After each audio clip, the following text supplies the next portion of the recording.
Out on the streets with my head in my hands. I've got no plan, only to see you again. Don't get me wrong, sometimes I like being kicked on the ground. I'm not that strong, but then I come to my senses. Yeah, I'm coming. You can feel my power,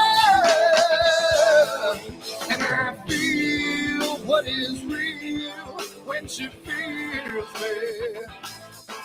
And I feel what is real when she feels me. And I feel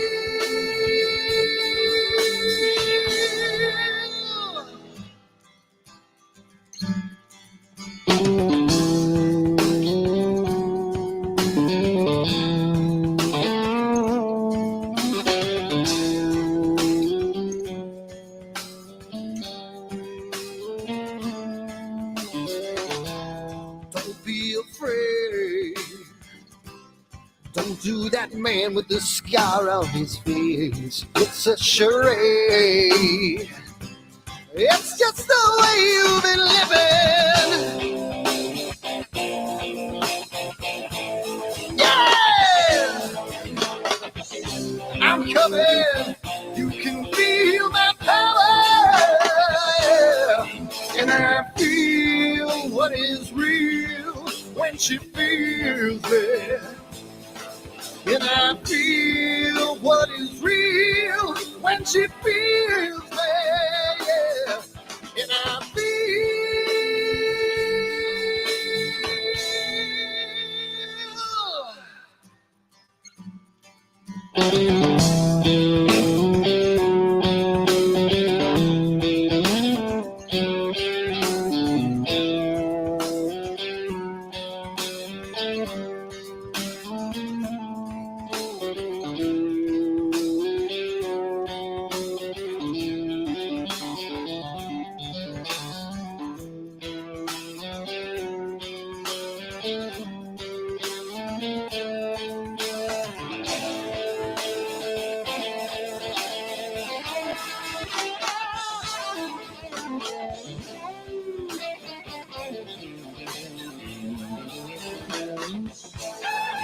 And I feel what is real when she feels me.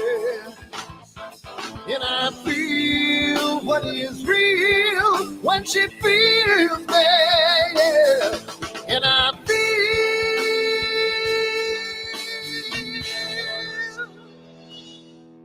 And I feel what is real when she feels me.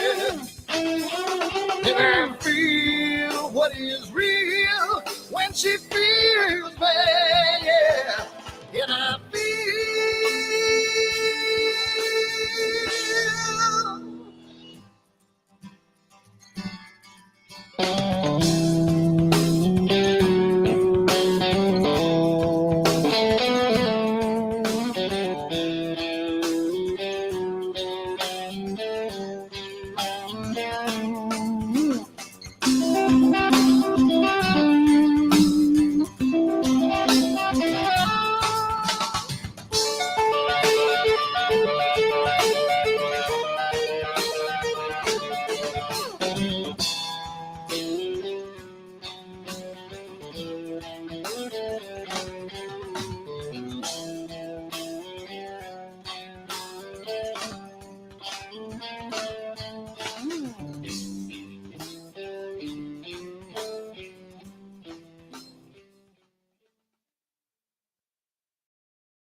Hi everyone, Dan here, and I just wanted to put a little snippet about AstroWorld and what we do because I want to start getting the word out because I think it's becoming more and more of a giant community, and I want to get the word out to some other people. So what we do at AstroWorld is We hold astrophotography chats on Wednesdays at 9 p.m. and Fridays at 8 p.m. Eastern time. And we just talk astrophotography. Wednesday's more of a techie kind of advanced intermediate, and Fridays is more of a newbie kind of thing. So if you want to check us out, and if you want to, hang out with some semi-decent people that like to go off the rails a little bit and have fun while they're doing it, come check us out at AstroWorldWeb.com, and you can check out the schedule, and you can sign up for all the free giveaways that we do. We just gave away an Eagle 4 Pro, an Optilong filter kit, Charles Brackenstein's books, and a whole bunch of other stuff. So come to AstroWorldWeb.com, hang out with us, have a good time, and as always, remember to keep imaging, keep educating, and clear skies. And I'll see you soon. Bye-bye.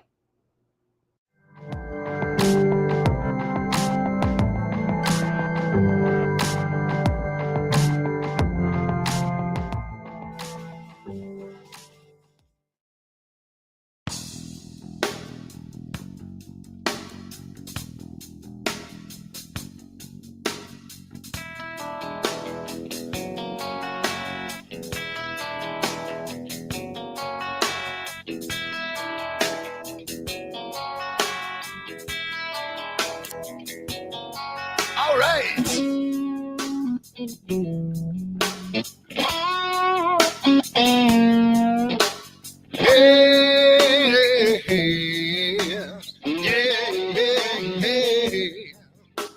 Where did my color go?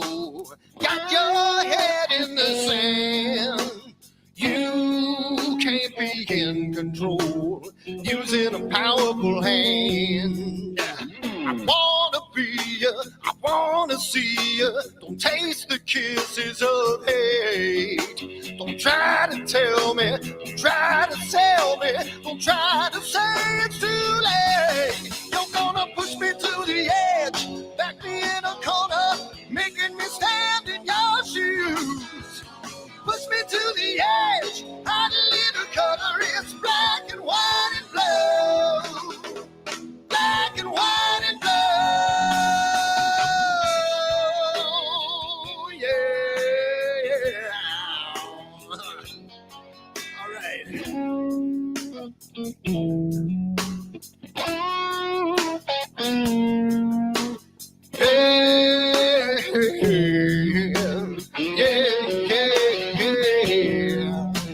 Cat learns to ring a bell. Rat gets free from the maze.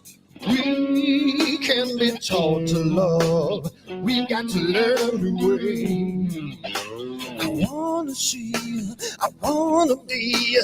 Don't taste the kisses of hate. Don't try to tell me, don't try to sell me, don't try to say it's too late. You're gonna push me to the edge, back me in a corner, making me stand in your shoes. Push me to the edge, hot little color, it's black and white and blue. Black and white and blue, yeah.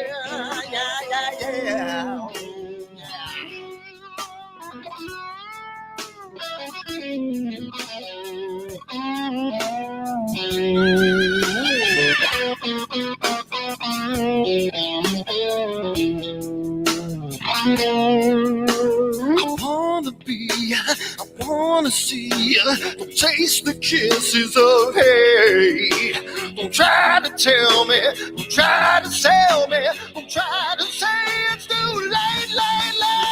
Push me to the edge, back me in a corner, making me stand in your shoes. Push me to the edge, hot little color, it's black and white and blue. Yeah, black and white and blue. You're going black and white on the edge, back me in a corner, making me stand in your shoes. Push me to the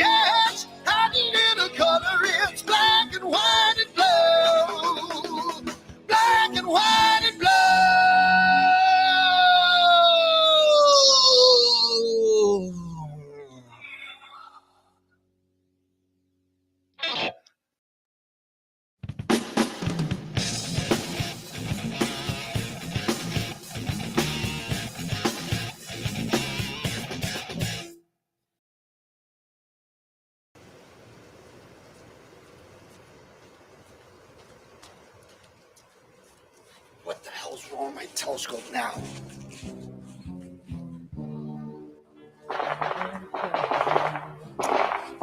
Get what's wrong with this thing.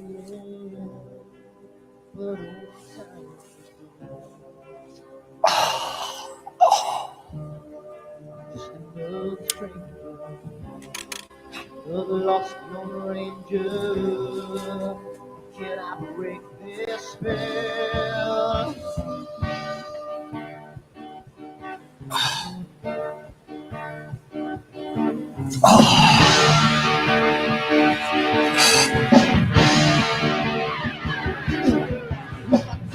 One thing right, I make two things wrong. If I want that fine line, I will always take the ball. If I just step, I can hear from the right. I sleep all day long, and I'm breathing through the night.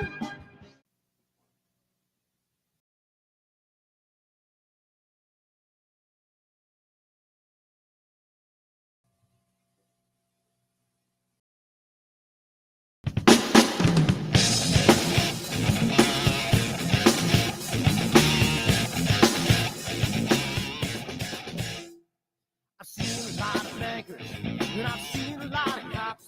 I've seen a lot of lawyers pull out all of the stops. I've seen a lot of children with their parents in their hands. I've felt a lot of women who refuse to understand. Well, I don't think I understand why we're making such a fuss. And I don't think I understand what's come of all of us. And I don't think I understand why we take this world for granted. I just want to get right back to Guitar Players Planet.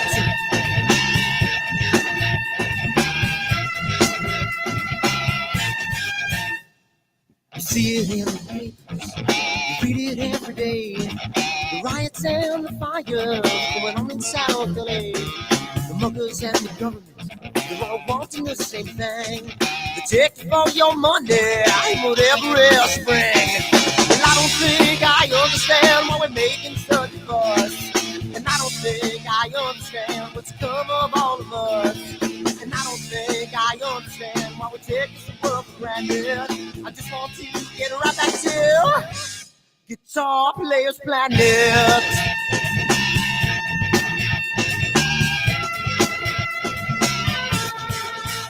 Take me.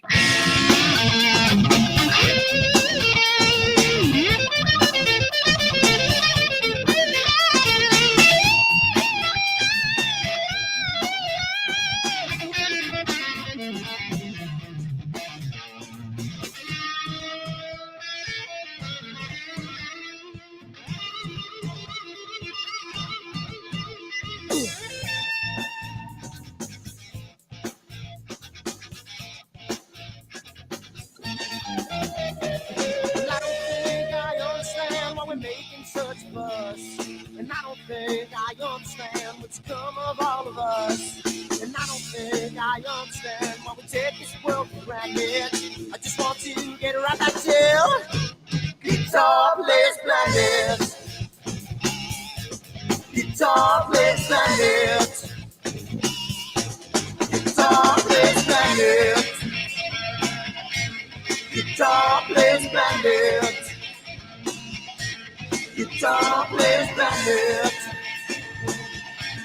Guitar Players Planet.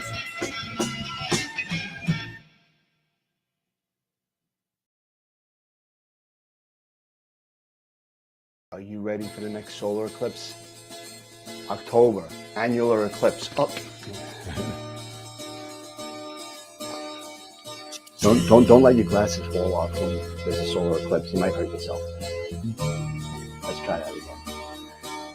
Are you ready for the next solar eclipse? Are you ready for it? October 14th this year is an annular eclipse, followed by April, another total solar eclipse, and you can get your own branded AstroWorld telescope solar glasses made by American Paper Optics today on the website, AstroWorldTelescopes.com, or give me a call, 516-273-3771, and we can get you a set of 4 of these for $9.99. Come on down again, AstroWorldTelescopes.com, and keep imaging as long as you don't have a solar shade on. Keep educating in space, guys, and we'll see you next time.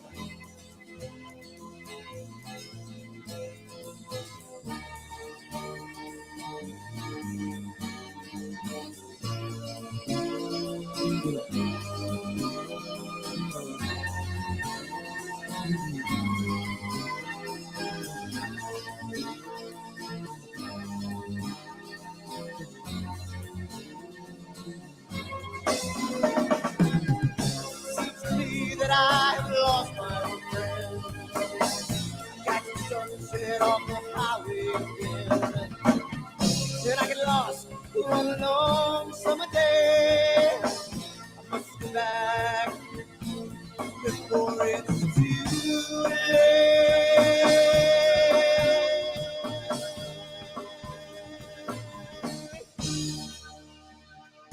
You're afraid you're feeling alone. Time and space can never unfold. The holidays can ring in your fear. The ghostly embrace can only mean tears. And I've got a new way to choose. I'm gonna start running back to lands of blue. Oh, na na na na na na.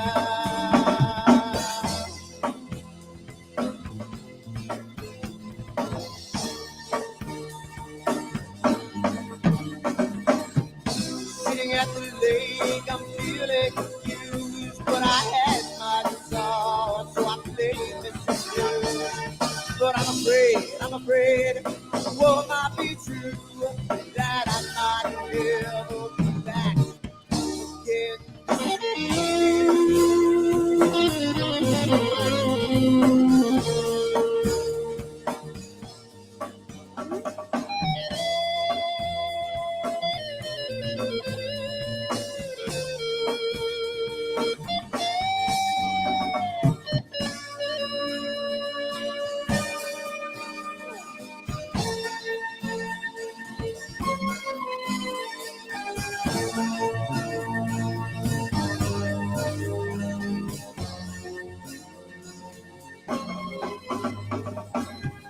Seems to me that I've lost my friend.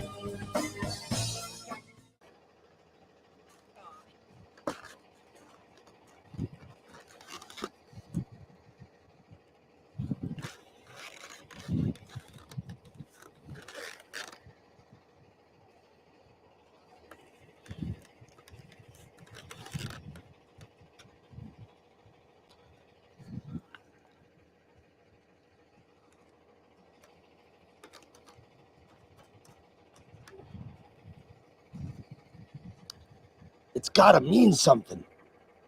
It's gotta.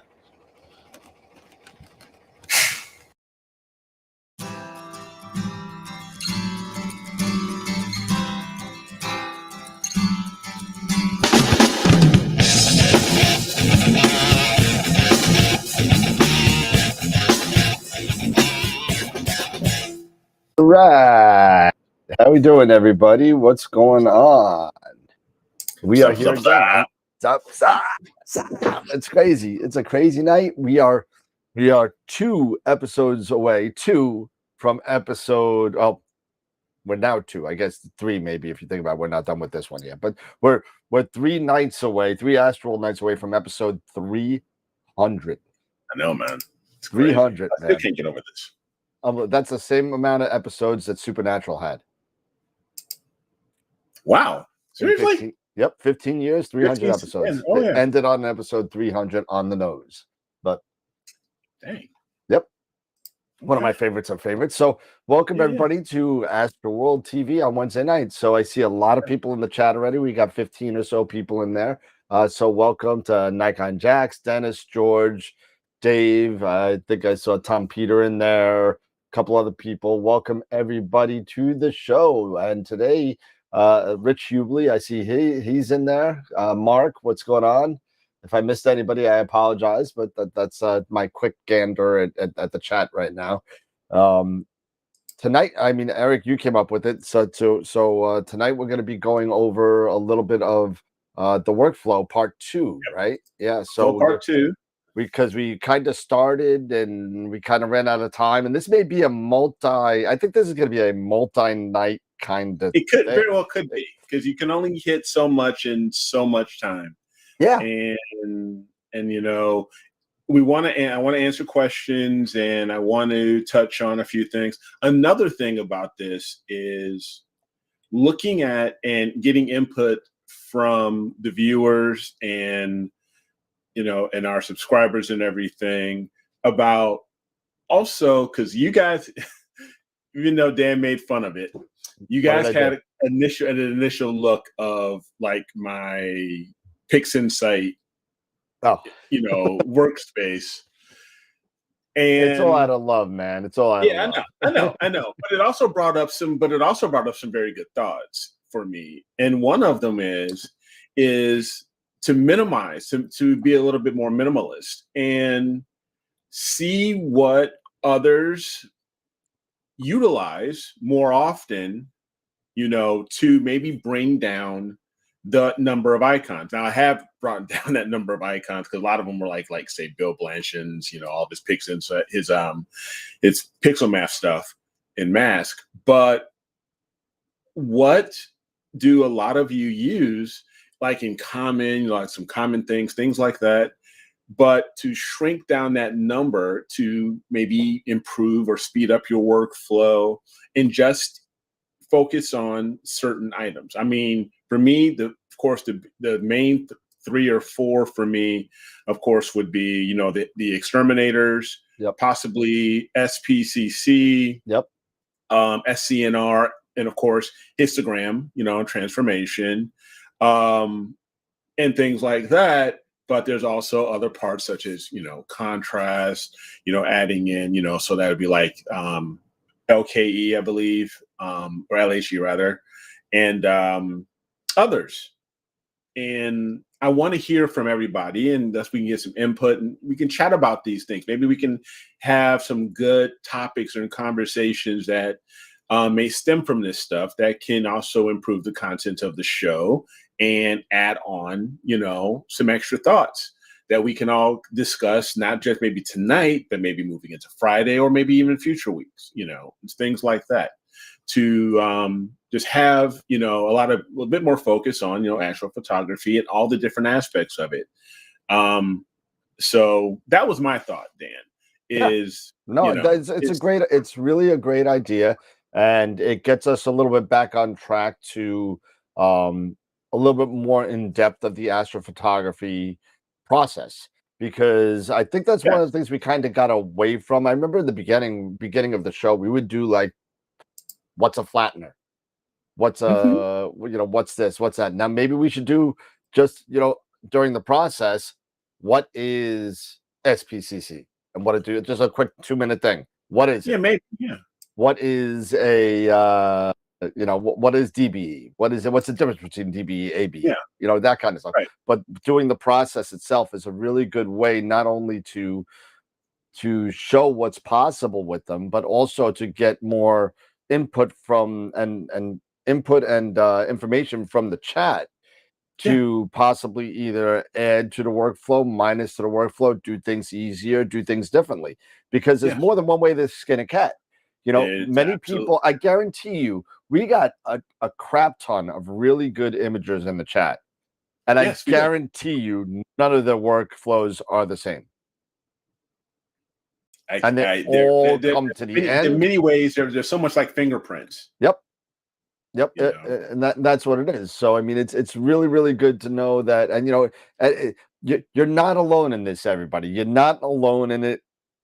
It's a process, and some of the stuff you do have to figure things out by yourself. And if you can find it, one of the best books that I've seen that describes the processes in very, very small bite-sized chunks, not, you know, getting into the math and everything. What does it do? How does it do it? What button do I press? And that's about it. Maybe a picture or two. the RBA books, the Mastering PixInsight books, and the quick user guide that's in there, the smaller book that's in there, really goes through and it's alphabetized on all the process. If you can find it, I don't think he's printing them anymore, but you can find some out there. I have a copy myself, and I still use it today. Regarding, hey, I want to try something else. Maybe there's a different way to do things. I read about it. Some of the newer stuff isn't in there. Like I don't think generalized hyperbolic stretch. I don't think that's GHS is in there, but a lot of the main stuff is in there. So it's a really, really good book if you can find it. So go grab it if you can, even if it's a used copy. Grab it. But we do have some news, and that's a lot of it is in the sponsors because the booking of guests for AstroPalooza 2 is now closed. We are booked full, same amount of people, but different people. Some different, some not so different. We got some new prizes that are involved that that will be donated. So I want to talk about that a little bit because it's really cool. So the AstroPalooza wheel is going to be put up tomorrow. The AstroPalooza website will be put up tomorrow. And it'll tell you all the guests, the schedule, and everything, or the tentative schedule, subject to change. But depending on, because we do have people literally on that show, we have literally people in like 6 different time zones and 2 different days. so even though the show is on Saturday, and 2 of our presenters, they're going to be on Sunday.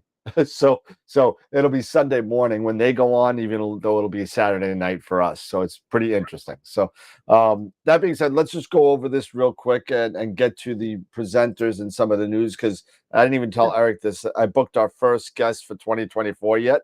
I booked our first guest. So I'm back.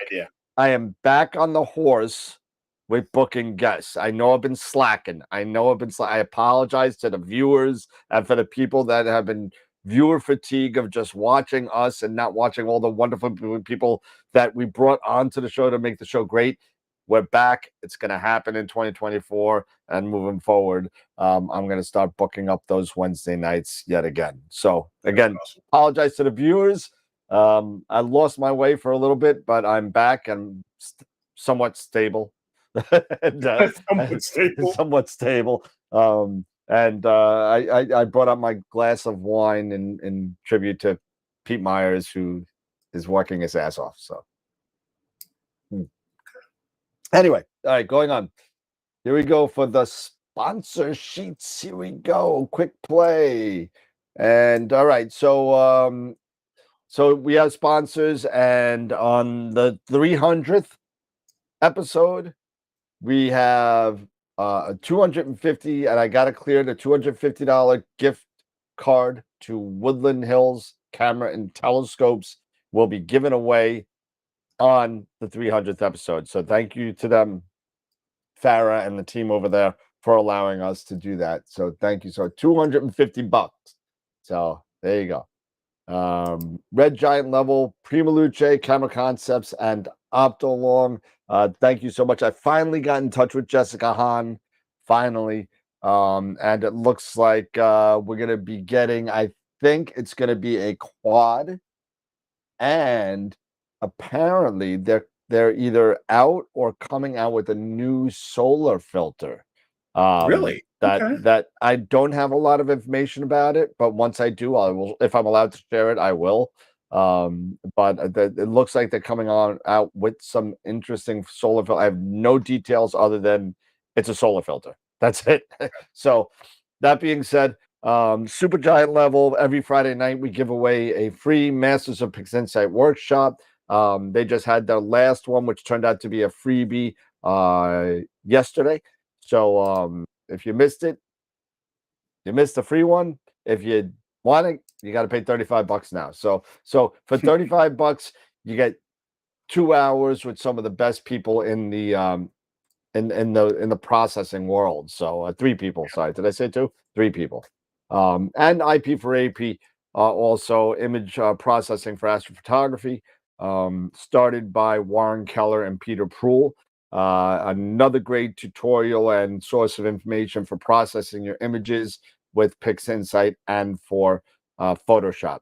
Of course, our parent company, I guess we'll call it now, AstroWorld Telescopes has been hitting the airwaves. And just if you've seen the Sky and Telescope digital magazine for this month, you would have seen our first advertisement on there. Just so you know, ZWO is now on the website, so you're able to make pre-orders. I have nothing in stock right now, but it's going to come in as the weeks and months go forward. I will be building inventory, so ZWO is coming to us. So feel free to pre-order, and I'll get that first order in as soon as possible. So there we go. Off the Rails members, again, we can't do it without the people watching us and supporting us. Super important. And if you want to become a Patreon member, please hit us up on Patreon at AstroWorld TV. Sorry, AstroWorld TV. And our Off the Rails members, Sean, Bob, John, Quasar members, Dr. Hassan Askari and Chris Frierksen, Black Hole, Charity, George, Mike, Dave, and Dan, and Tom. And I almost lost my mic for a second. And Red Giant members. Yeah, we have 50 plus members between YouTube and Patreon, excuse me. White Dwarf, Protostar. And if you join, you get all these lovely perks. So go check it out. Cups, mugs, everything. All right, here's the first one. January 8th, Nico Carver from nebulaphotos.com is going to be coming on to hang out with us. He couldn't make it this year at AstroPalooza because he is traveling. And he promised that he would be on for a solo show, which I don't think he has done yet with us. He was only on AstroPalooza, if I remember right. And I think this will be his first solo show with us. So thank you for Nico coming on, and we'll see you on January 8th. Coming soon again. We're still waiting on APP 2.0. Said third quarter, it's now fourth quarter. I don't know. So I may just take this down until I get a concrete date. Official. Yeah, until I get a concrete date. I'll follow up with Mabula coming probably tomorrow, since I'm off tomorrow. So I may as well do it tomorrow with everything. So I'll probably send him an email and see what's up. Like we said before, Eric, you want to take over episode 300 slides? Good. Yeah, go. I mean, yeah, it's like, what can I say? AstroWorldWeb.com/E300. It's happening in 2 weeks. 2 weeks, November 15th.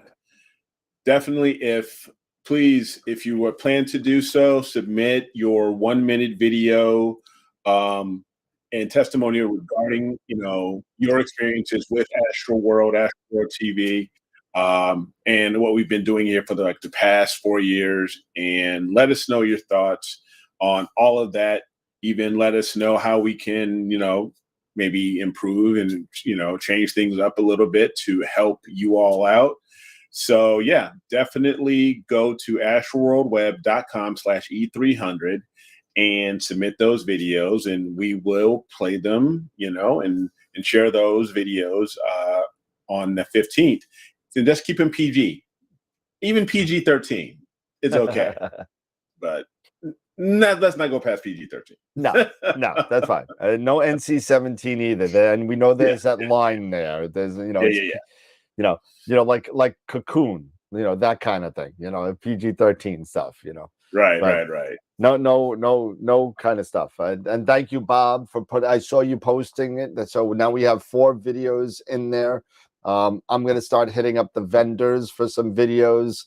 So it's going to be cool. So it's going to be nice. Depending on how many videos we have, I'll split them up into 2 sections of episode 300. We got to think about something for a whatchamacallit, a schedule for 300. I don't know what's going on for it yet, but let's see. So yeah, Yeah, we'll figure something out. We got 2 weeks. We'll probably end up to day 13. We'll come up with something.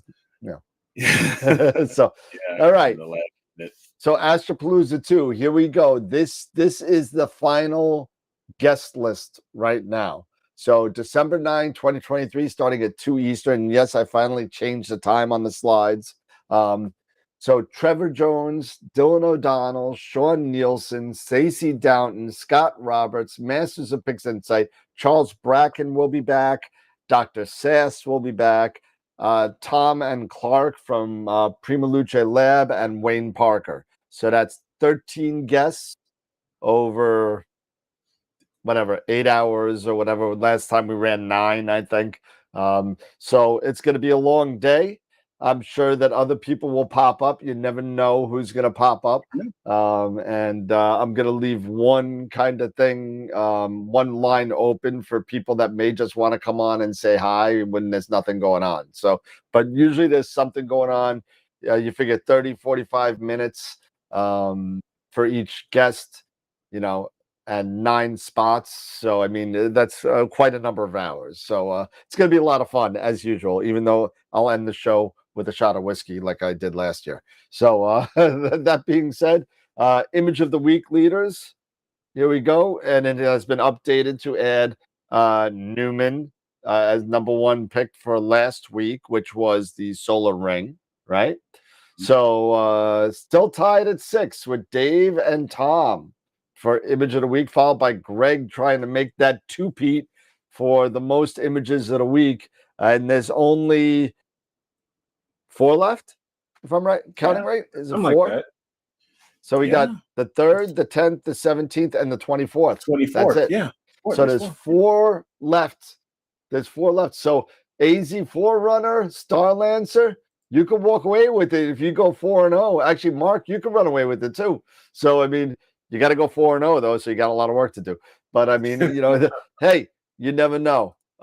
So there is the pictures of the month as they stand. Nothing has changed since Billy won in September for the West Vale, and Octobers are going to be up for vote when? We usually do them. I believe it's actually going to be on the Friday, the 3rd Friday. I mean, are they up on the site yet as pictures? No, they are not. They're not Okay. up on the site yet. They will be soon. Okay, cool. So yeah, so if we get it done, because then we will have October done, then November 24th will be done, and I'd like to have that vote finished by mid-December so I can get the calendar out and processed. Yeah. So once I get it out, and if we get it out by then, hopefully, we're looking at a mid-January release. So that's what I'm looking at right now. So again, thank you all for watching the show. For those of you that are new to the show, great stuff. Thank you for hanging out. Come join us on our Discord channel, which has almost, I think, 140 people on the Discord channel now. Twitter, Instagram, all that. We're on everything. Just feel free to join us wherever you get your social media stuff. So thank you so much for dealing with me for the last couple of minutes. And definitely you got to sit there and put in your episode 300 video. And it's on the link, like Eric said, at astroworldweb.com/E300. And you can drop it right in there. We got 4 in there. And I'm expecting to have at least 10 or 11, which would be nice. We'll see. Yeah, we'll get 10 or 11. Awesome. That'll be awesome. I'm sure Scott Roberts will make one. I'm sure Pete Proul will make one. I'm sure that, Charles Bracken will make one. All the people that have been involved with the show, Bob Denny.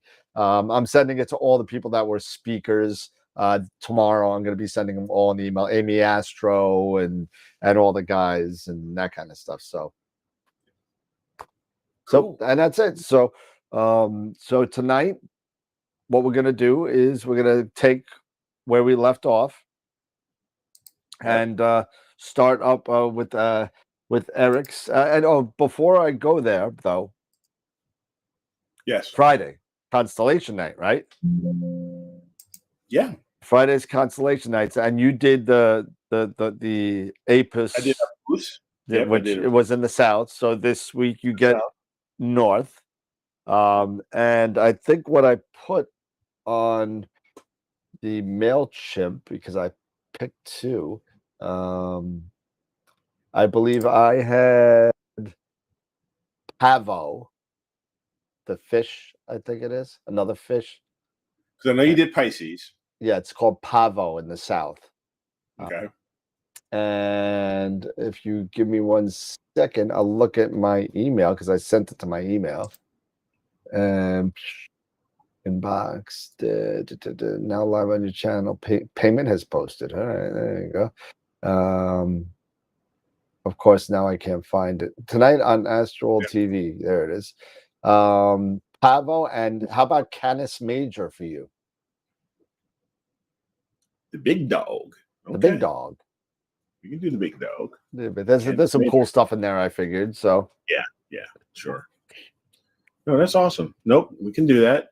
I don't know if you noticed, I have no facial hair now. I went baby face.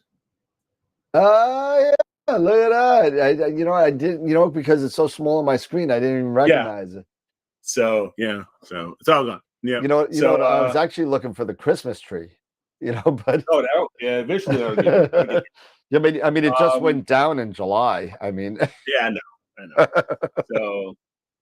So today is, with November, it's the start of, I don't know if you know this, of like No Shave November or Movember. Yep. Yeah. So shave everything off so I can grow everything back all through November. But it's for a good thing. It's like for men's health, men's health awareness, cancer awareness, stuff like that. So I'm sorry, I'm going on a cruise on Sunday, so I'm not shaving nothing off until I come back. Not happening. Okay, I hear you. I'll shave it after I come back. I'm not going to shave it for the cruise. So. Yeah. Everybody was like, I couldn't even recognize myself. It was crazy. It was something. It was like, who is this man in the mirror? Yeah, I now that I see it, maybe I need to take my glasses off and look at it. But I was like, I don't like it. But anyway, I do want to touch base real quick on the image of the week. Okay. We do have now, voting should now be open. Let me share my screen here really quick, and we will go to wrong button. So again, if you go to AstroWorldWeb.com and you want to go to /IOTW, or when you go to AstroWorldWeb.com, you can go to the images and image of the week contest. And let's recap really quick.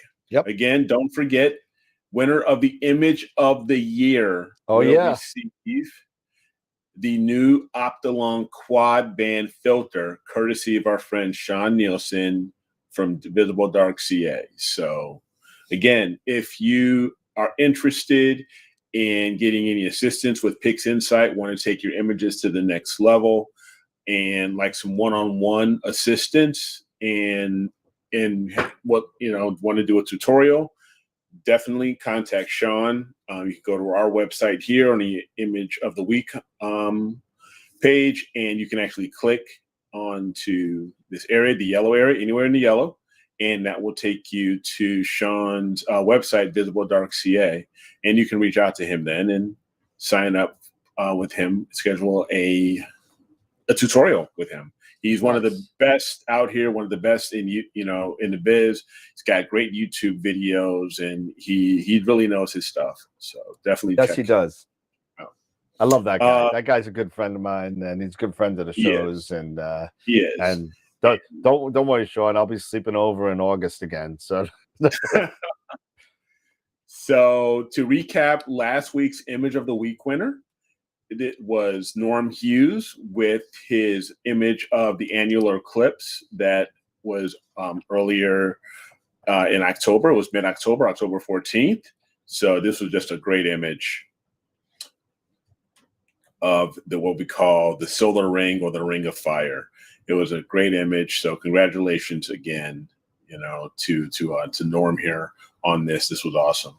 So Next image of the week is going to be announced this Friday, November 3rd, the first one for November. And we have up for our image of the week contestants, we have Nikon Jackie Donaldson. She and her image of the Cygnus wall. Yep. Really, really great. Awesome. We have the Crescent Nebula by Ernie Jacobs, NGC 6888. We have the Flaming Star and Tadpole Nebulae by Josh Kovac. And last but certainly not least, we have the Ghost of Cassiopeia by Hanging out Tom on Peter. the side. Look at that, hanging out there. So great images, all four of these great entries. So thank you all for entering. And so do not forget, you can scroll, select the image you would like to choose for your winner. And we already have 2 votes. And you go ahead and just click where it says, is that your final answer? Click here. And there you go. Only 2. Oh, it just started. So yeah, we just started. So I got a little behind. But so we have today, tonight, tomorrow, and Friday until 9:30. So not for nothing. Let's see. It was Tom and Dave. Dave didn't put an entry in this week. Dave. So that means Tom could take the lead in the amount of pictures of the week if he wins, and then breaks Greg Meyer's record of 6 for last year. So So there we go. So you know, I love all the pictures. All the pictures look great, and it's going to be an awesome vote. So I'm going to go vote right now. But I mean, I've been super busy. That's no excuse, Dave. There's no excuse. You need to be out every night imaging. Stop watching the Capitals. They stink as it is. And since we're on it, I'm going to share my screen real quick because I just want to let everybody know that let's see, I could quick play this, and the AstroPalooza shirt is up for sale. Now we're doing the same exact thing that we did last year. All of the proceeds are going to go to an Astro registered club on the wheel. So if you have an astronomy club and you want to be part of the check that we're going to send for the proceeds for this shirt, hit me up on dan@astroweb.com, and then what we'll do is we'll send you a check for any of the profits that go from this shirt will go to that club as a donation, labeled as a name from the members of AstroWorld TV. So that's how that will go. So there's the front, and there's the back, has all the names of the people that have been there and whatever. So it's pretty cool. So there you go. There's that. And then if you're so inclined, there's other AstroPalooza stuff. You got an AstroPalooza 2 glassy mug, wine tumbler, and shirt. That's all we got this year. I put it last year. I put in Christmas ornaments and stuff. Nobody ever bought it. They just bought the coffee mug, the shirt, and the wine tumbler. So those are the 3 things that they bought, and those are the 3 that are up there. But the shirt, all proceeds go to a registered club. And if you want to be on the wheel for that for AstroPalooza, email me your club's information at dan@astroweb.com, and I'll throw it on the wheel. So very cool, very cool. So I'm going to do all that stuff tomorrow. I got a lot of stuff to do tomorrow. Jeez. Yeah, you do. Busy. It's all fun. So, Eric, where did we leave off with the processing of that image? It's on Friday. Where did we leave it? So we did Gragspert. We did a little bit of background traction, and so let me go ahead and I'll share my screen here, and I will load up that project here. and then I'll switch it on over. Yep.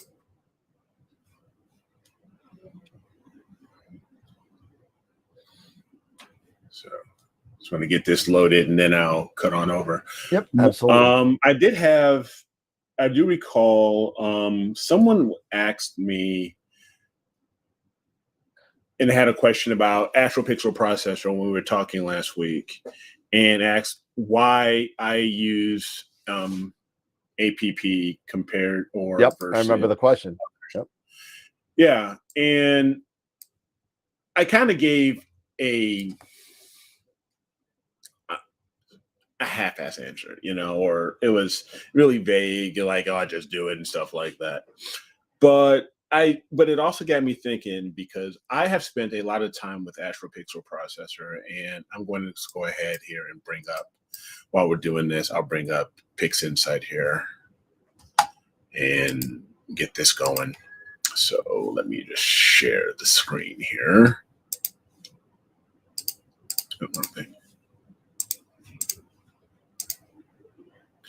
And hide this.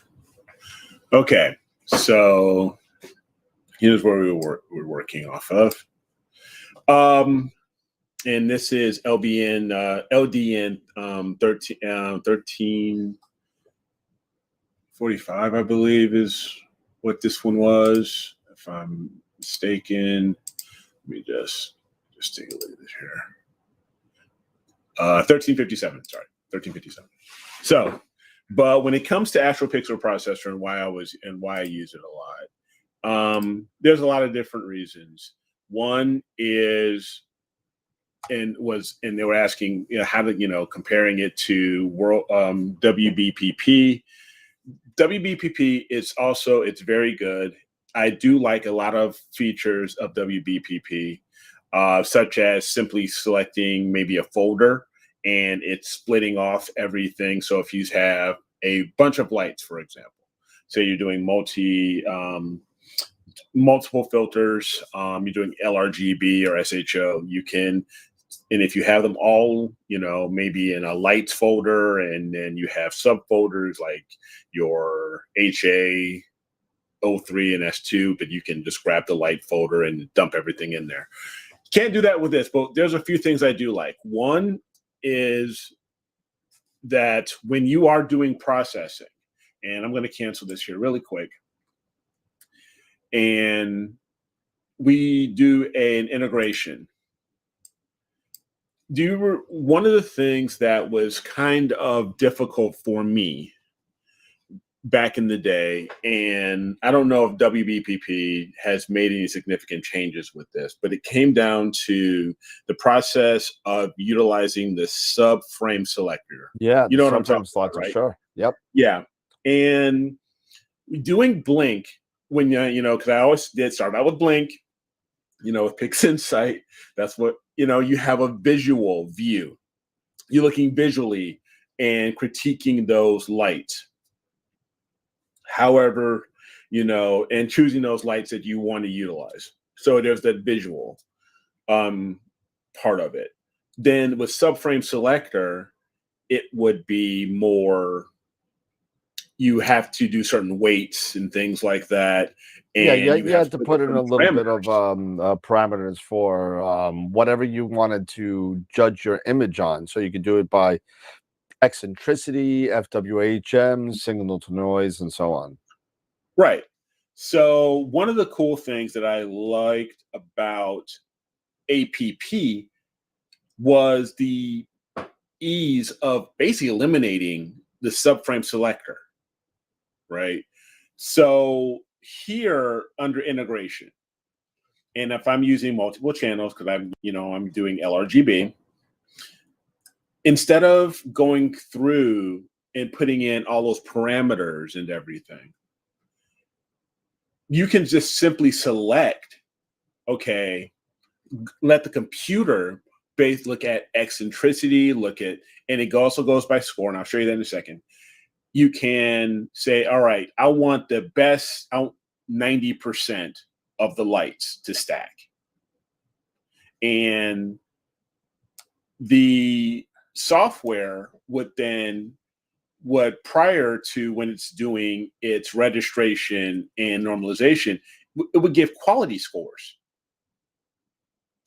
So based off of those quality scores, if you started dropping this number down as far as the number of lights you would stack, those lower quality scores would then be eliminated.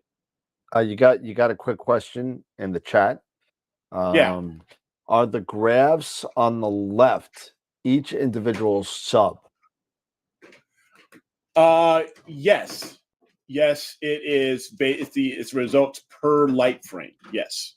It's so here I have my blues, my greens, my luminances, and my reds. And it has different in each of these keys here, the quality scores, which you also see here down at the bottom. You have your quality scores. How these scores are calculated, I honestly don't know. But definitely it would have to deal with eccentricity, such as, you have your star shapes, your star full weight half measure minimums and maximums, the density of your stars, your sky background. It takes in a lot of these, the signal to noise ratio. It takes in a lot of these different pieces I'm sure, to come up with these quality scores. So Here you would have those quality scores and in yellow. So yes, this is all of those light frames. And those are, it gives you these analytical results. So like I mentioned, you could select versus instead of like using subframe selector and have to go through figuring out the parameters and stuff like that, and then choosing and all of that. I could go full 100%, stack them all, or I can go down, like I said, with the slider and choose, say, the best 90%, let the system choose that. And as you can see, if I go under quality score here, if it doesn't make a certain cut or certain quality score grade, those end up getting removed. So as you can see here, if I don't know if I can increase my screen here to make it better, to make it more visible. Maybe if I could bring it up here a little bit. So you have a quality score here of 305, 305.24. So it's going to integrate that. However, just below there are two lights that scored a lower number. So this one's 218 and 177. Now, one thing I want to double check just so I know. Say here's my reference frame, the one that and that's only at a 244.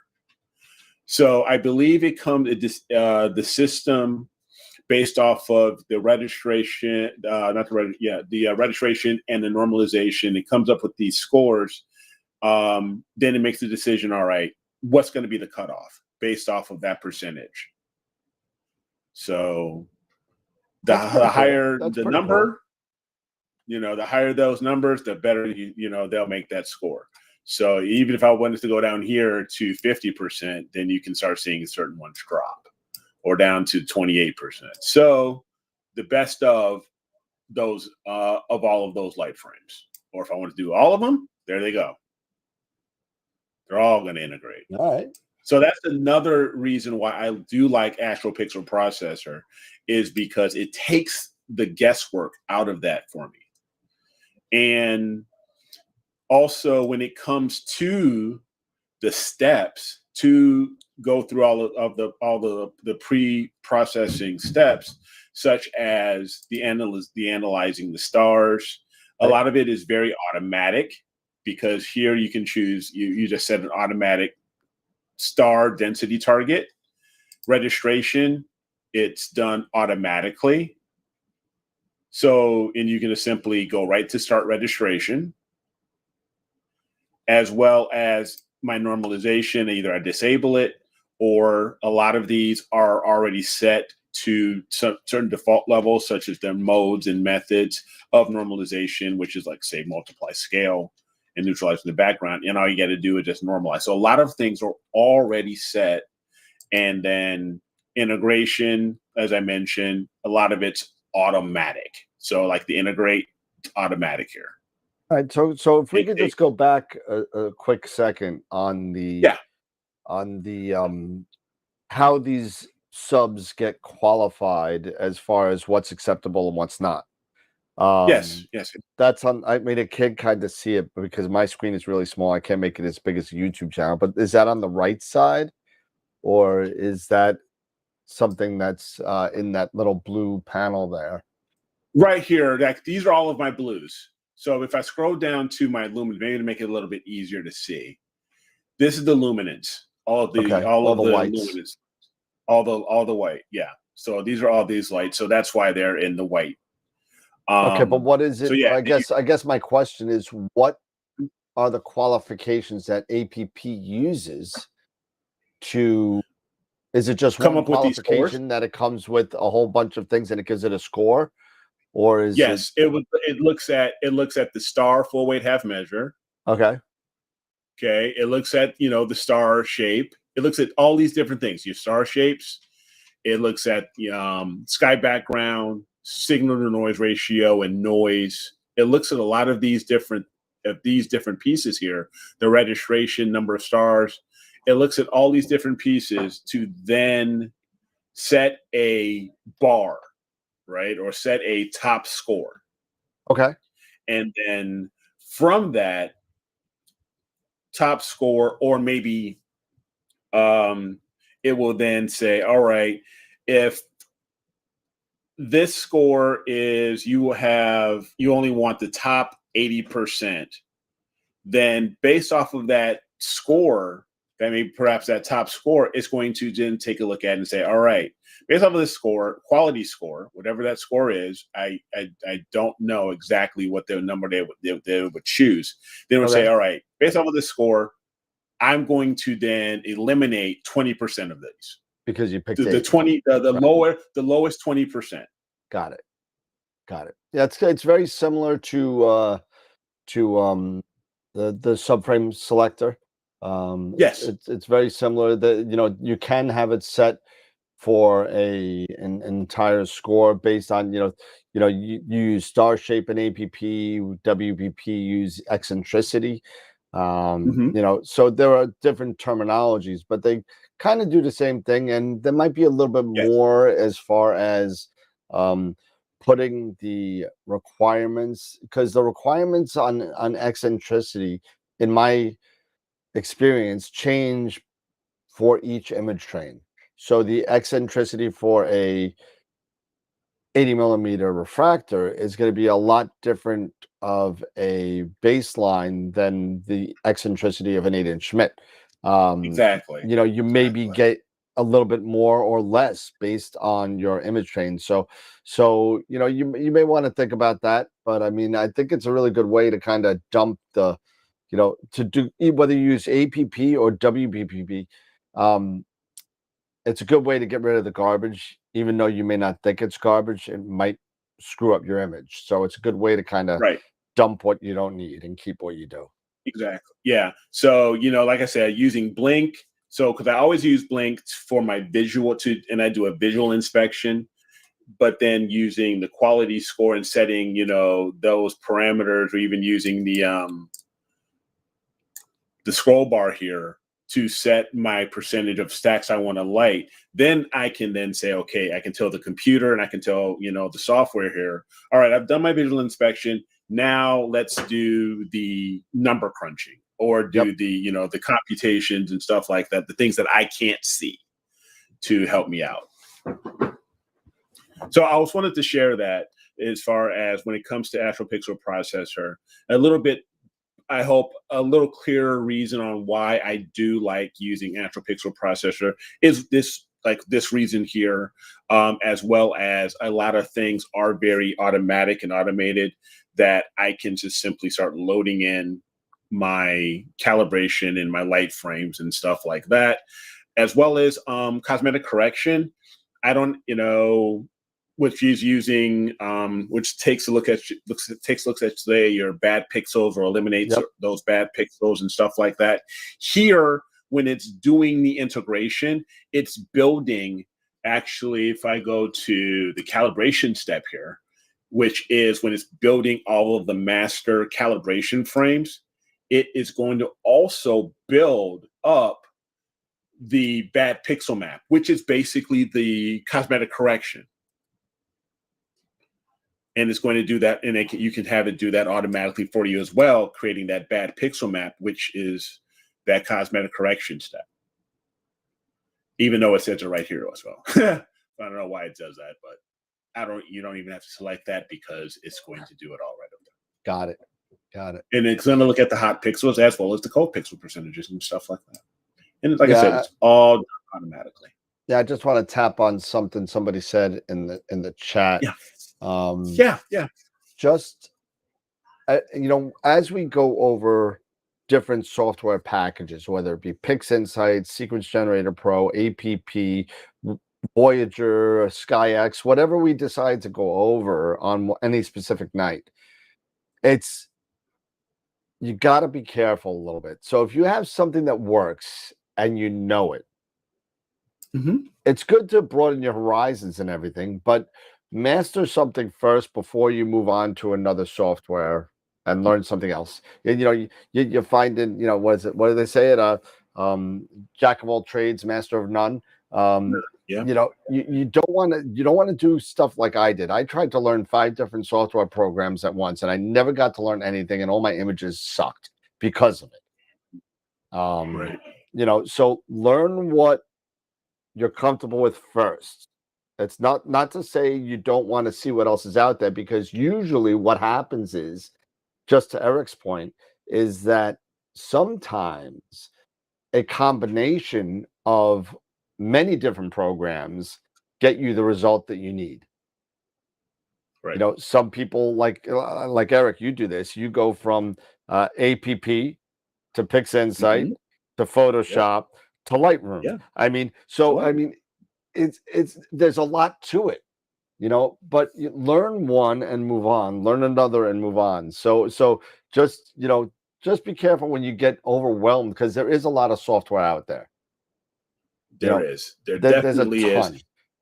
There's a ton of stuff out there, and like you mentioning, like my process of APP, PixInsight, Photoshop, Lightroom, and it doesn't mean I'm using a heavy amount of all of those, because I don't know all of them. I'm not a master of PixInsight, of course, or I'm not even a true, or Photoshop and Lightroom, but there's certain pieces that I'm familiar with that may work for me on a given image. Yep.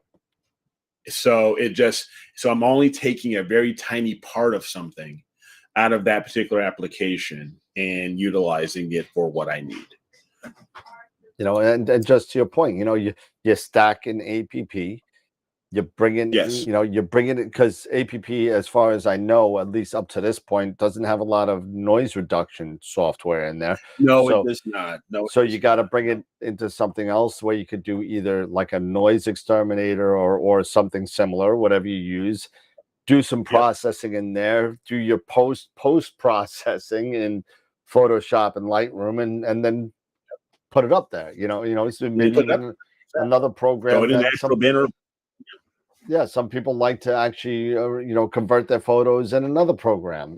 So I mean, it's really an interesting way, but it can be very overwhelming when you start spending hundreds and hundreds of dollars on software that you may not even use. So just be wary of that, and talk to your people that do it in your club. Talk to your people that do it online. Get all the information you could do before you consider making that purchase, and find out what you're going to use for your workflow before you sit there and spend $1,000 on a piece of software. That's the only thing I'm saying. Yeah, exactly. So I just wanted to just call that out really quick before we hopped in to back over here to PI. I wanted to go back and, just correct, my statement and give that person who asked that question, I hope a more clear answer on why I use APP. Yep. So here we are we have our images here. And if you don't remember necessarily what you've done in an image, don't forget, select the image. If you go to History, Explorer, and this is image here, and what I've done. So for right now, I was tinkering around with this. So I'm actually going to go back and go right here and return to what I was originally working on. So once I do my stretch, my screen transfer function, so I can do my initial. Oh, there we go. Come on. There we are. So here we are. It's doing it, screen transformation stretch. And then after SPCC, that's what I've done there. Then to get my color calibrated, then I would use Blur Exterminator for deconvolution. And this also shrinks the stars a little bit, tames them a little bit. So here, I would select the AI version that I want because it's asking for that. So I would select Exterminator 2, which is the AI 2 version.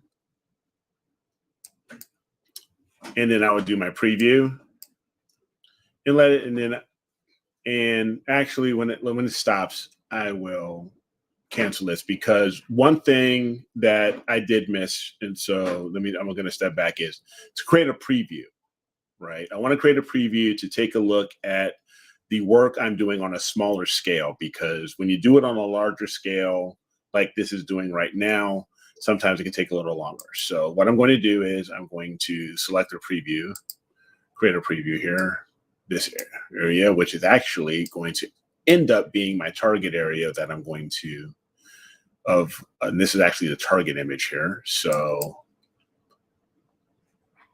sorry. I did it again. I hate when I do that.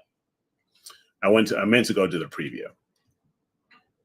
So I would go to the preview, then I would begin to work with Blur Exterminator within here. So let me just do that here. Go to preview. I'm going to scroll this back. Now I can take a look at Blur Exterminator and then begin to take a look at my whenever I make my adjustments and adjust my star halos, how things will look. So let's go ahead and let this just shorten. Go ahead and change here for a second. So here we are. And this is basically, if I have these settings here, this is how it would look within Blur Exterminator. Then if I click the very top button here of the transformed image, that is the before image. There's the after image. And if I wanted to adjust the halos, I would just go down a little smidge, maybe down to 2, and then we can take a quick look-see. And I would just begin to do this and adjust these sliders, these parameters, basically on how much I want to sharpen or how I want to deal with these halos. Yeah, because and as you can see here, right here, there's quite a bit of a halo. Yeah, you seem to have a very large halo in that bright star. Yeah. Yeah, there's a very bright star with quite a bit of a halo here. Now which cam? Well, I think it's a 2600. I see it. This is a 2600. Well, which filter are you using? These are the Antlia LRGBs. So this is the RGB set. So this is the Antlia RGBs here. That didn't do much with the halo, to me. It didn't do much. So, and then we can just continue here. And I believe, as you go smaller, then I'll go down to minus. Let's see what this. I go to minus 10. Go drastic, and let's see if there's a big. You want to go drastic? Yeah, let's go drastic, and just see. Let's just go to 0.25. Yeah, that's fine, and just see which way it goes. Let's see if there's. Yeah, let's see how it goes. I'm just curious because. Yeah, and I am too. Yeah, I am too. Because to me, it looks like it's a a smaller halo in the original image. Yeah, and maybe also because I'm emphasizing on this preview here, so it's giving me Could be. that larger. Yeah, it could be. So we'll just let this take and see how what this goes. Okay. See, now let's go switch here. Oh, yeah, sorry. I hit the wrong button. Turn it off, turn it on. Let's see. Yeah. It looks like the star got smaller and the halo got bigger. Get bigger, right? Which is kind of weird. You try go plus 0.25 and see. Yeah. Let's see.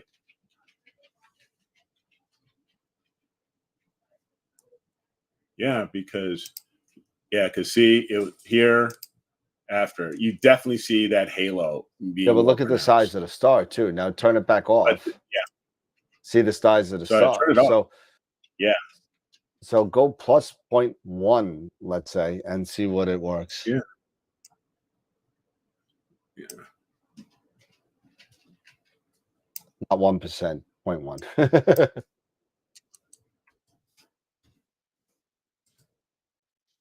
Let's see a look. Let's see what happens. Yeah, let's just see what happens here. I'm just curious to see what happens there. So I am too. Now that you brought this up, I am as well. And this is one of the things that we all deal with when it comes to dealing around, having targets that have quite bright, somewhat bright stars, high low magnitude stars, is you deal with these types of halo issues. Yep. Okay. So it's still there. Yep. But I thought I got rid of it. All right. That's odd. Yeah, because I just clicked on it because that's usually shows transformed image. Yeah, off and on. Yeah. Yeah, off and on. I didn't make any changes. Nope. What did you do, Karen? What did you do? Yeah. So hold on. Yeah. So go. Yeah. So that's on. So here's original. Here's original. Okay. There's and that's the transformed image. Now, again, this may end up being not as pronounced depending on the final image, but still not so crazy about that. No. And sometimes I kind of like the original. Now, I'm curious regarding the options, and I remember Russell saying something regarding the halos that you may want to do correct first, if I remember right. I'm trying to remember. It's been such a long time. Yeah. On the bottom 4 options. Yes. There was something there. Just roll over correct first and see what it. So here it says it can correct for limited amounts of motion blur. That's not it. Maybe guiding errors. That's not what I'm looking for. So that's not necessarily it. It just does an image. Yeah, that same thing. Motion blur. Yeah. Yeah. Even Tom's saying correct first. Yep. Okay. Yeah. Click on correct first. Yep. Sure. And then leave it the same, and it's going to do its own thing again. It's going to do its own thing. I'm curious to see. So we're going through all this stuff together, which I think is a lot of fun for us, to go through these, different modules, these different pieces. And as you can see, I have shortened my list here. I swear, but by the time we're done with these tutorials, I'm telling you, you're going to end up buying an NVIDIA card. I probably will. Who knows? You never know. Never know. Because you have to deal with CUDA and stuff like that. Yeah. Because because CUDA will help things, I'm sure, make things well, it'll make at least the 3 processes that you use, from Russ. They do run. I mean, my blur exterminator for the whole frame takes about 12 seconds for the whole frame. That's crazy. That just tells you, about certain, All right, let's see what we got here. So here, Did that do anything? Let's see. All right, so It- on. That's so on. it's off. And that's off. That's the original. You know, I'm So not you know seeing. what? I'm not Sometimes seeing it's a almost difference. Like, do I need it? I can't. I can't I- see much of a difference. And this is blur, right? I think that Yeah, this is blur. there needs to be a little bit more fooling around with the sliders on this star. Yeah. Because I do see a marked difference in the dark nebula with the blur. Mhm. And I believe, if I remember right, let me zoom in on your thing here for a second. I believe adjust sharpen stars. What's the sharpen non-stellar automatic? Because we can definitely, because if I go, I'm just gonna, I just want to take that, because this is really killing me as far as I really want to emphasize this guy here. What's that? That halo. And you want to emphasize the halo? Well, yeah, I want to focus more, because we were just talking okay, about. Gotcha. So make a smaller preview. The other preview, the larger preview that I had. So now that you have correct first on, let's try adjust. Go flat on the adjust star halos. Go flat on that. 0. Oh, yeah, okay. You got something going on. Okay. Yeah. So let's go ahead and let this run here. And then we can go 0. Yeah, just give that a shot. Yeah. So yeah, this is, dealing with this is already getting me to the point where it's like, maybe I should look at getting, like in an RTX. Yeah. So let's just go 0.0. And let's let it run. Because as you can see, there's that's a fair halo.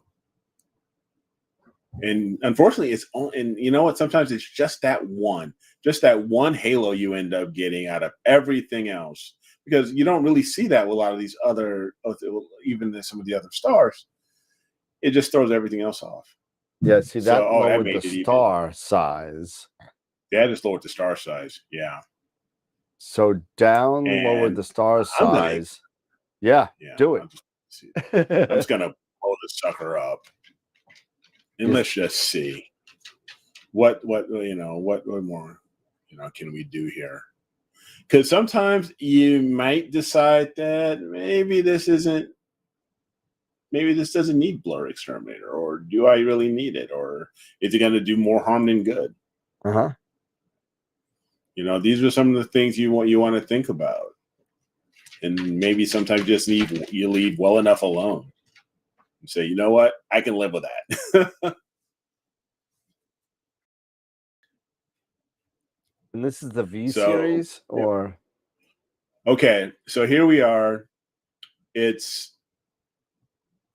I go back. Now the stars are friggin' humongous. Now they're huge. But you don't have as much of a halo. well, the halo, the thing is, the halo is still there. It filled more. It filled the halo more. So, I mean, I don't know if I'd even want to do that. Right, exactly. Because now, I don't know what's going to happen. Once you fill that up, will, like something like Bill Blanchard's star reduction, think that part of the halo is the star and reduce the whole thing? I don't know. Right. Who knows?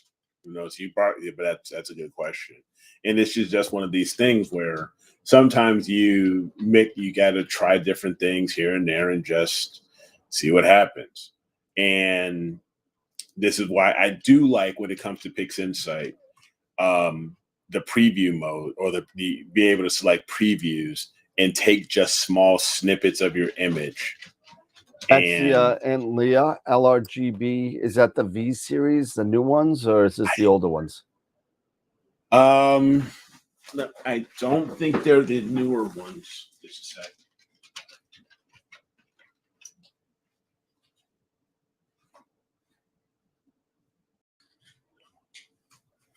Yeah, you could do that. Absolutely, Tom.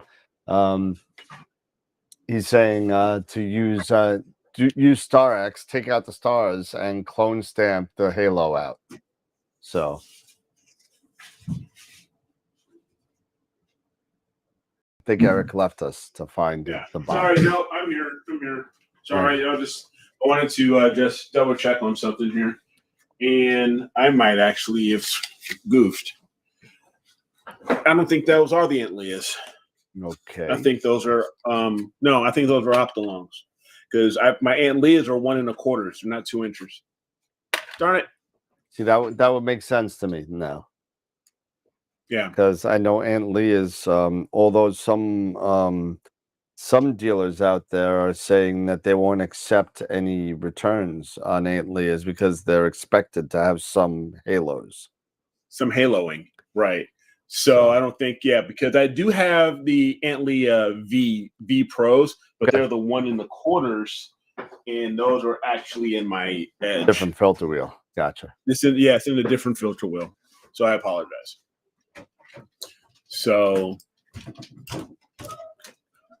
and that's another great thing is when you are doing these that I do like, and I kind of like this also with APP does this in a way as well. But with the History Explorer, if you make a goof or anything like that, you make a realization that, hey, something's not right, you can definitely go back. So I killed the RGB here. I killed the preview. And if I go back, I can return back to the original. And what is it that again?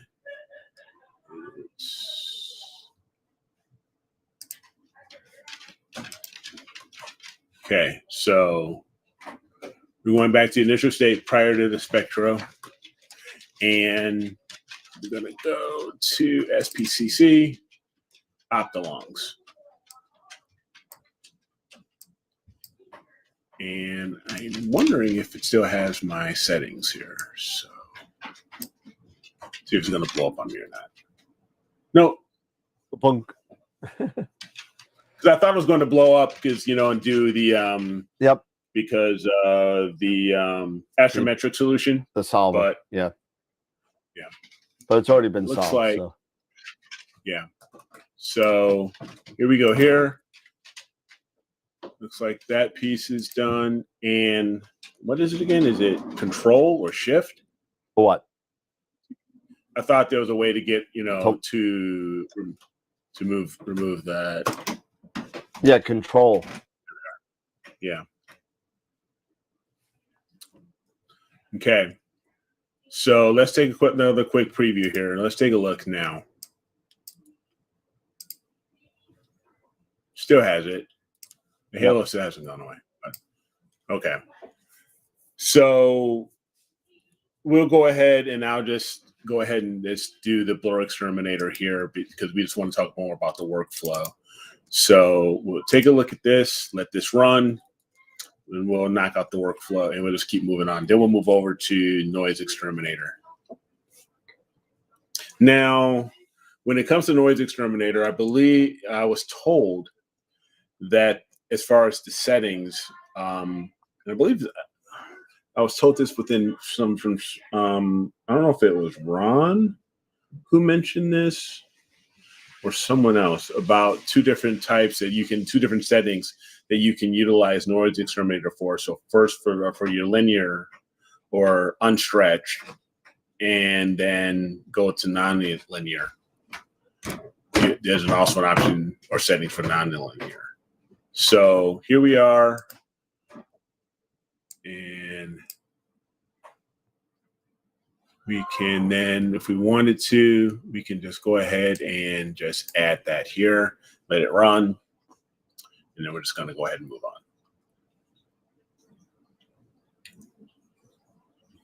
Because I think we spent quite a bit of time already just on blur exterminator. Yeah, no problem. It was good. It's a good process. So sometimes you gotta. Yeah, and you gotta just, work with it. But I think, yeah, I might actually start getting to that point where I can say, honey, can I have a bump in my allowance? Because I need to get a new video. I need my $75. Yeah, I need my $75 now. Can I get my $75 now? And then she'll say, no. No, you are not getting that. No, you're not getting it. You're not getting it. No. But my birthday's coming up. Oh, well, Nope. I guess you have to, Tough. that doesn't tough. You just got an observatory. You're done, mister. So what do we got going on in the chat here as we're talking about this? I'm playing with Pix Insight, so I apologize about that. Yeah. Beatrice is talking. Norm is talking. Oh, hey, Beatrice is on. Yep, B came back. She's in the chat. Charlie Ford's there. Nice. Hey, everybody. How do you get the @ to work on names? All you got to do is do the @ and then start their names. So if I want to do Norm, Yeah. and then the name will pop up, just hit enter twice, and there you go. Norm Hughes. There you go, like that.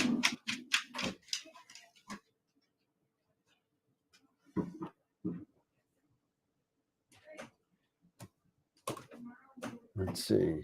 Beatrice was talking to Charlie that she uses different exposures times for Andromeda. Yeah, Andromeda's out now, isn't it? Yeah.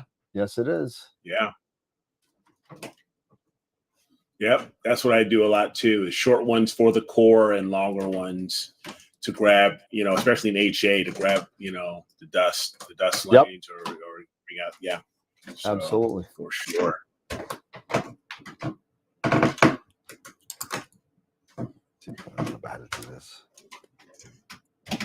Okay, so Norm's imaging Andromeda. Beatrice is also saying for Orion, I also use different exposures. Absolutely. So you want to get the trapezium and everything. You want to have shorter exposures and doing an HDR composition. Okay.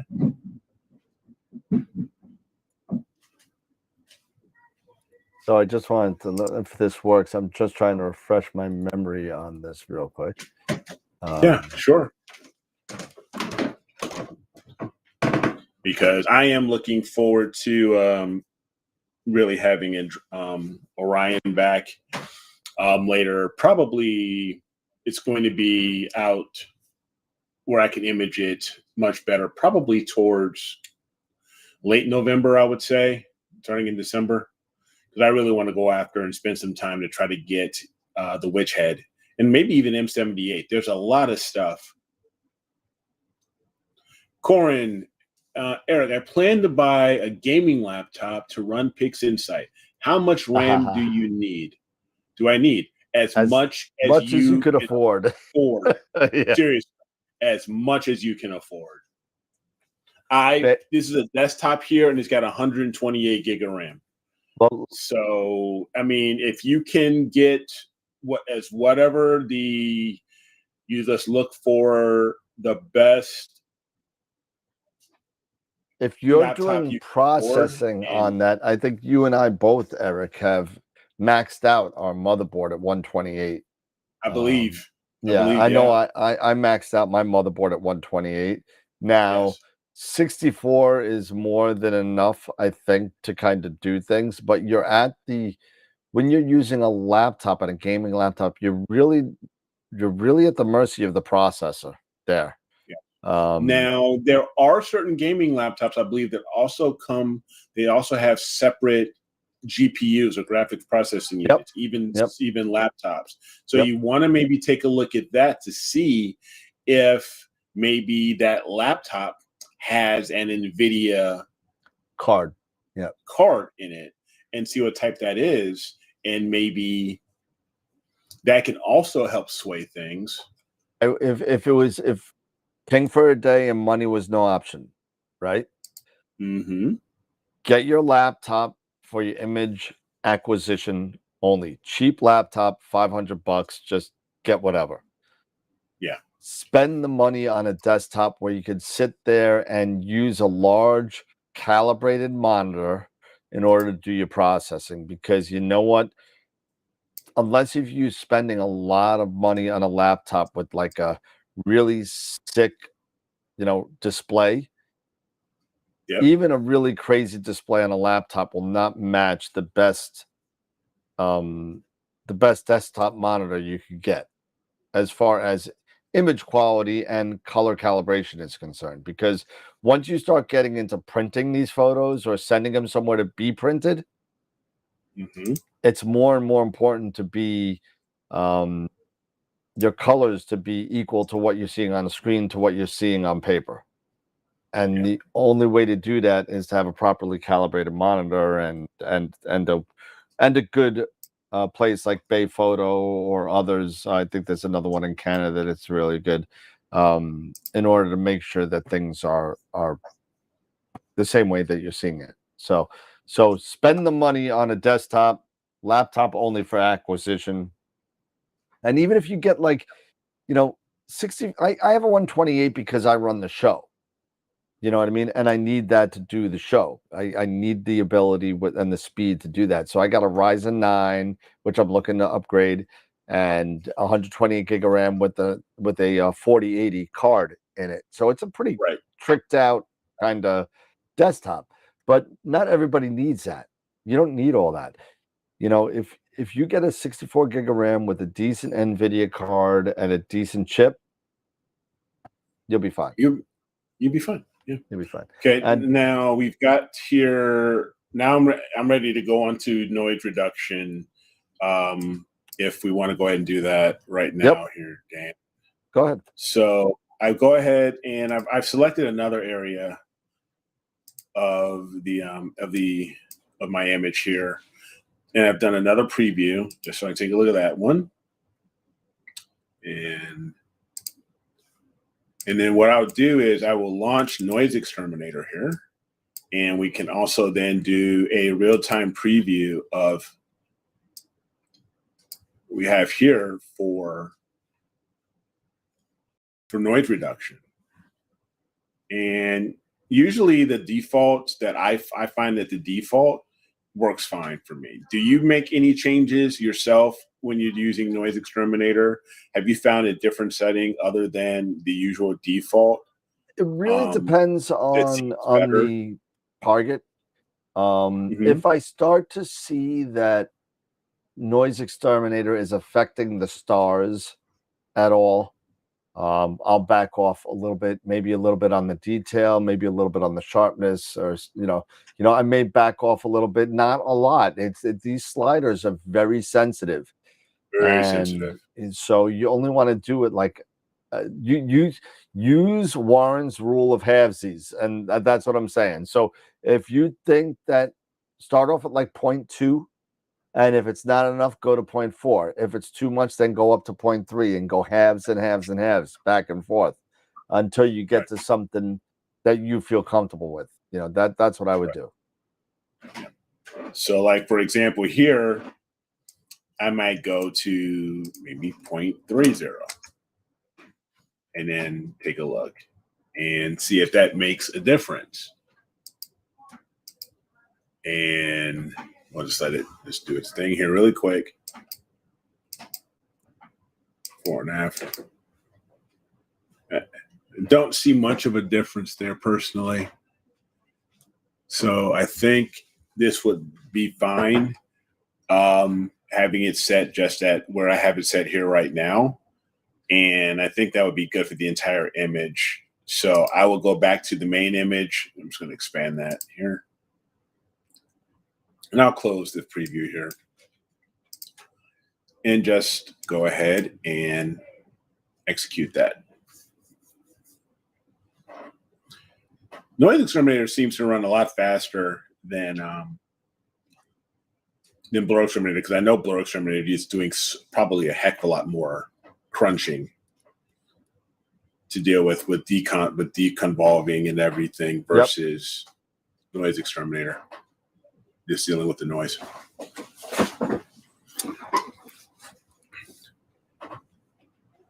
So usually what I have started to do, what I've started to do is, for me, when it comes to LRGB and even any type of image really, is that I will start pulling out and the stars, especially with LRGB. And if I'm going to do narrowband, I'm starting to also do RGB stars. So I will go the whole gambit doing narrowband and then spend some time, if I can't, depending on the time, the moon cycle, if I can, I will go RGB and try to grab RGB stars. What, as far as you, Dan, what do you normally try to, because I know with your Bortle skies, Right. do you usually just stick with, okay, I'm doing narrowband, and then I'll just do like maybe remove the magenta stars, or pulling out, or going like reverse SCNR to get rid of the reverse that? SCNR is a really great negative green trick. Yeah. I only use that in very, very special cases, whereas I've done everything already and I just need a little bit more green extraction if I see a lot of what do you call it, like what is it, the purple kind of violet, if I see like the magenta style. magenta, I'm sorry, magenta style, and then I'll do the inverse, drop the SCNR because I've turned the magenta green with the inverse, and then I'll drop like a small SCNR and then reinvert it back, and next thing you know, the green's gone. But it's a very, very final touch up with that. And if I could just show people something really quick, and if you want me to stop my screen, I can stop sharing. Because I was playing around with something, and I was trying to remember as you were talking. Go ahead.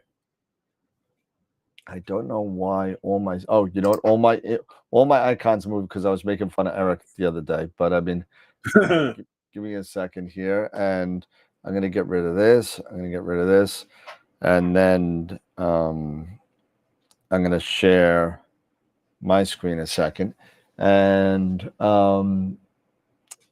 so you'll excuse the icons for a second. I did this for a reason. So let's just take the HA of this, and I don't know why it went all the way over here, but it went all the way over here. Now let's just say, for example, and this is a little trick that you may want to use, if you find out that a process that you used earlier in your workflow is the one that screwed things up, right? Mm-hmm. But all of the concurrent, the ones that come after that, were the same processes, and you don't want to lose those settings because they're right. Okay, there's something called a process container that you could use to save your actions and still delete the one you don't want. So when you do this, and you take a look at the History Explorer here, and right now I have a process container there because I kind of threw it in there. But let's say the dynamic background extraction was screwed up. Let's just say that. And but Blur Exterminator was right, Noise Exterminator was right, and the histogram stretch was right. Okay. So now I could take what's called a process container, right? Go to process container. We'll bring it up, and I'm going to clear this real quick. Hold on a second. Okay, and here's a process container, right? And that's what comes up. So now I want to save all the processes that I did after the dynamic background extension. So I want to save Blur Exterminator. I want to save Noise Exterminator, and I want to save the stretch, right? But my background extraction was screwed up. So I'm going to go back in time to the crop, right? Now we're at the crop, but I want to redo my background extraction, right? So we're just going to go redo my background extraction, my DBE, right? We'll do ABE just for the hell of it because it makes it a little bit easier. So we'll do an ABE, and we'll do target image correction. We're going to do subtraction. We'll leave just everything just for, and we're going to discard the background model and replace the target image just because we want to conserve the history of the image. So we're just going to do the background extraction, and we're going to let it run really quick. And now it's done. Boom. Background extraction is done. If we want to stretch it and take a look at it, that's what it looks like, right? So now I want to apply these to this. Yep. I could drag the action right on over, and it'll take a little bit because of what we've done, but it'll run through all of those actions and those settings and apply it to that image. So you don't have to sit there and redo everything, do the settings and all that kind of stuff. But the one thing about this, and there's another way to do it, you could drag each one over, which would be a little bit easier. But if you notice, it'll drag the process container over too. So that's why it's kind of, actually, no, there you go. Now you got the stretched image. Stretches off, everything is done. And when you go back into the History Explorer, you got the auto ABE and the process container right there. If you want to see what's in the process container, there you go. There it is.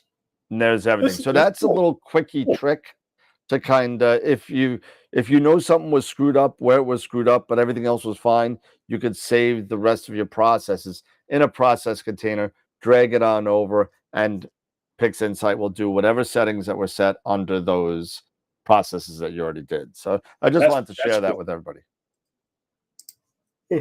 Excuse me. No, that is a cool trick. I like that. That is a very cool trick. I can't take credit for that. Again, most of you guys know and girls know that I'm a student of Sean and Ron's. One of them taught me, I forget which one, but that's a way that I was able to save time because I know what works with my images and my image train. So no, but that's pretty darn cool. That even a blind squirrel finds a nut, right? Every once in a while. So I mean, just there you go. So that's my 2 cents for tonight. So no, I like that. No, that was pretty darn cool. What do they say? Even a broken clock is right twice a day. Yep. So I did see a comment. Yep. From who was it? Regarding Noise Exterminator.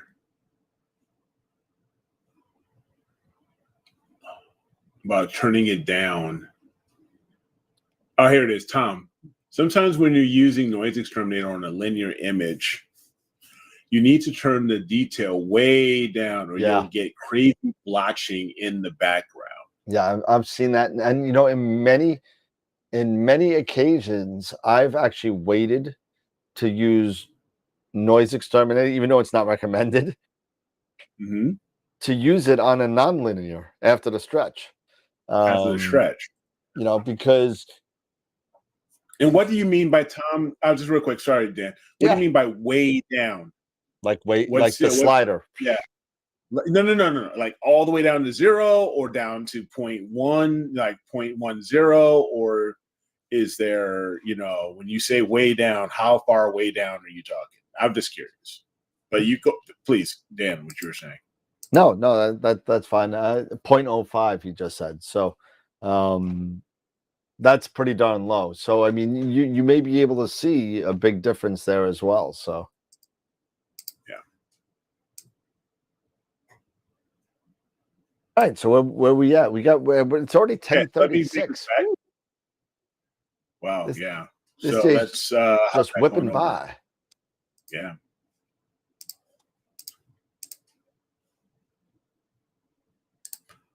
And okay, so I was here in Noise Exterminator, and I was actually looking at the 0.05 suggestion here from Tom. Okay. And wanting to see before and after. Details still. Looks good. It looks good either way. I mean, I wonder what is the default? 0.2, is it? I think it's 0.15. 0.15? Yeah, if I go, 0.15. I think it's really going to depend on your skies and the quality of the image also. Mm-hmm. So give 0.15 a shot and see what it does. Yeah. So here we are at 0.15.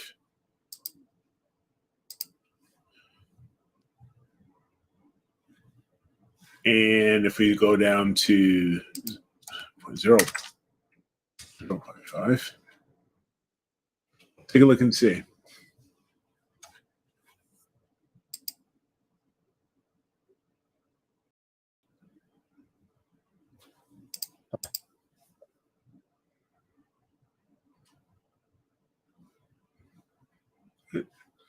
Not so much. I think it really depends on also the amount of noise you actually have in the image to begin with. Right. It may do. Yes. So when we go here, we will go this back to the main image, and we'll go ahead and apply. Head up to the main image. Usually this noise exterminator doesn't take too long. And then when it comes to Star Exterminator, I'll probably move that down and do my stretching and everything. Now, do you do your star? Do you extract stars and then reincorporate stars later, or do you do that more often now yourself? Because a lot of people I'm seeing, or at least hearing about, they'll pull out their stars, they'll go starless, and then they will work on the stars separately and then bring them back in. I pull the stars out as early as I can, so I don't screw them up, because I will. So I pull them out as early as I can. So probably just after Noise Exterminator, I will pull the stars out. Stars out, yeah. And then after that, I would work on them as two separate images. Sure. And then I would work on the stars, get the color, keep the noise down, keep all that, concentrate on the nebula or galaxy, whichever that may be. Then work on that and work on the background and the details of the object as well. And then I would reincorporate the stars after I'm happy with it, and then do a final stretch and be done. Okay. So here we have Star Exterminator. And this is normal. Now you want to create a star image. And do you normally also unscreen your stars? Yes. Yeah. So we can go ahead and do that here. And execute this. So it can create that star image as well as, going starless. So we'll let it go ahead and do that. And then same thing. Then I'll go into my histogram transformation and start the stretch on the two separate images.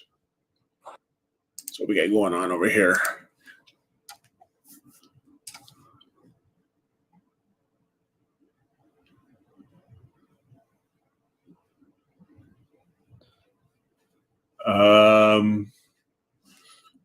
Few chat, talk amongst themselves.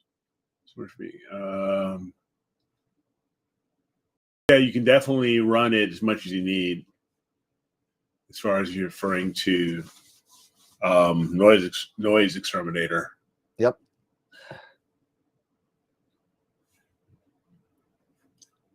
So we'll just running the starless. Continue running. Yeah.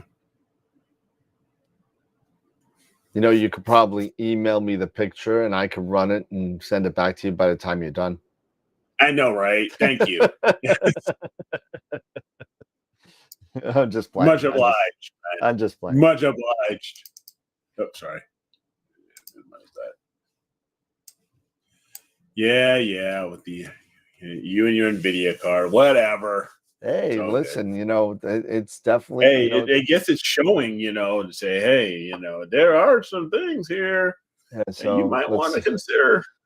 Let's see if I'm going to pull up and I don't have as many stars, and I'm going to share my screen real quick. Yeah. Okay. Cool. While Um, this is going, that's totally cool. So and I'll stop sharing.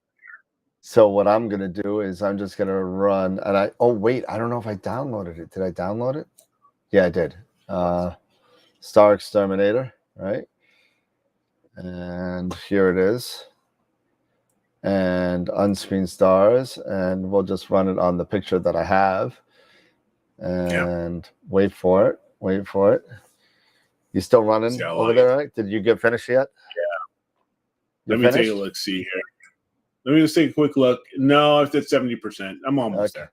Okay, I am actually 98%, and I am finished. Yeah. So You're finished. you know, so just Wow. again, it's not apples to apples because you had a lot more stars, but just to give you an example of, you know, that was mine took 16 seconds on this image, and I got a starless image, and there's the stars right there. Yeah. You know, so I mean, it really does show the speed at which the NVIDIA actually helps you.